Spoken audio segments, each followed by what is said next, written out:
WhatsApp, কি অবস্থা ভাই? সব কেমন আছেন সবাই? আশা করি সবাই অনেক বেশি ভালো আছেন, আর আমি অনেক বেশি ভালো আছি।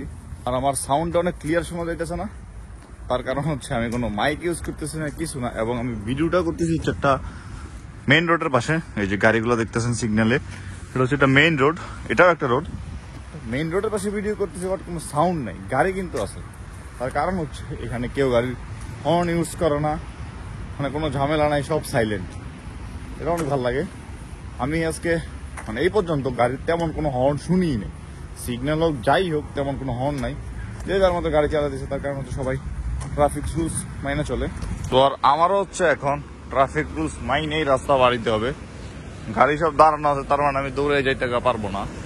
এখান থেকে ঠাস করে আইসা যে আমার কোন সময় মাইরা দিবে এটা কেউ বলতে পারে না। আর এই রেড কালার এটা হচ্ছে সাইকেলের জন্য। আর এখানে সব জায়গায় সাইকেলের আছে, শুধু কোনো সিটি যে অনেকটা সিটিতে তা না। আপনি পুরো নেদারল্যান্ড এখন এই প্রান্ত থেকে ওই প্রান্ত সাইকেলে যেতে পারবেন। মানে হাইওয়ে বলেন, সিটি রোড গুলো বলেন, সব জায়গায় হচ্ছে সাইকেল লেন আছে।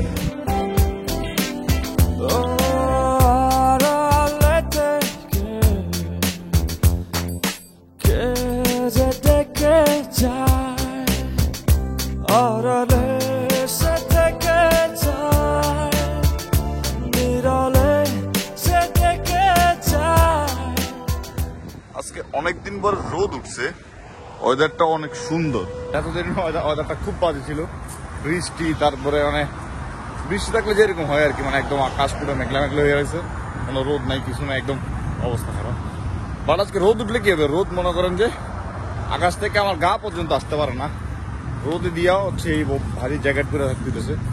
তার কারণ হচ্ছে রোদ আছে ঠিক আছে, বাট তাও প্রচুর ঠান্ডা। রোদ উঠলে এমনি একটু সবকিছু ভালো লাগে, আকাশ টাকাশ নীল থাকে, তো ছবি টবি তুললেও ভালো লাগে, ভিডিও টিডিও কইরেও অনেক ভালো লাগে। আর একটা কমন কোশ্চেন হচ্ছে সবার, যে ভাই নেদারল্যান্ডের ভিসা রেশিও কেমন? নট অনলি নেদারল্যান্ড, যারা যে দেশে যেতে চায়, অস্ট্রেলিয়া বলেন, কানাডা বলেন, মানে ইউরোপের অন্যান্য দেশ বলেন, তো সবার কমন কোশ্চেন হচ্ছে ভিসা রেশিও কেমন। সো আমি বলতেছি আপনাদেরকে যে নেদারল্যান্ডের ভিসা রেশিও কেমন। আরেকটা জিনিস হচ্ছে, ভিসা রেশিও ভালো হইলেই যে আপনার আমার ভিসা হয়ে যাবে তা না, আবার ভিসা রেশিও খারাপ হইলে যে আপনার আমার ভিসা দিবে না তা কিন্তু না। সেই কারণেই ভাবতেছি যে জিনিসটা একটু আমার যতটুক ধারণা ওইটুক আপনাদের সাথে শেয়ার করা দরকার। তার আগে বলে রাখি, আপনি হচ্ছে মানে যে দেশে হচ্ছে অ্যাপ্লাই করেন, বা যে দেশে অ্যাপ্লাই করে, ওটা হচ্ছে আপনার ওই দেশের ভিসা রেশিও কেমন, আমার মনে হয় না খুব ওইটার উপরে খুব বেশি ডিপেন্ড করে। তার কারণ হচ্ছে মানে আমরা আশেপাশে দেখলে এরকম অনেক দেখবো যে অনেক কান্ট্রি আছে এমন যেগুলো মানে আমরা খুব নাম একদম খুব কম শুনি। ইউরোপ বা অন্যান্য অনেক কান্ট্রি এরকম আছে যে খুব কম নাম শুনি, কিন্তু যে গুগল করলে বা ওয়েবসাইটে দেখলে দেখা যায় ভিসা রেশিও খুব কম বা তেমন মানুষ যায় না, কিন্তু দেখা যায় ওইসব কান্ট্রিতেও মানুষ যাইতেছে। তার কারণ কি? ভিসা রেশিও কম দেখে কি ভিসা রিজেক্ট করে দিছে? আমার মতে মানে এটা পুরোপুরি ডিপেন্ড করে হচ্ছে আপনার ডকুমেন্ট, আপনার প্রসেস, আপনি মানে আপনার সবকিছু রিয়েল আছে কিনা, আপনি কোন উপায়ে আগাইতেছেন, কোন কিভাবে কি প্রসেস করতেছেন, কিভাবে কোন ডকুমেন্ট সাবমিট করতেছেন, কোন ডকুমেন্ট কিভাবে প্রিপেয়ার করছেন। আমার মতে ডিপেন্ড করে ওইগুলোর উপরে। নট অনলি যে জাস্ট নেদারল্যান্ডের ভিসা রেশিও কম, আমাকে এখন ভিসা দিবে না। অন্যান্য কান্ট্রি, অস্ট্রেলিয়ার ভিসা রেশিও খুব বেশি, আমার অস্ট্রেলিয়া ভিসা দিবে 100% শিওর।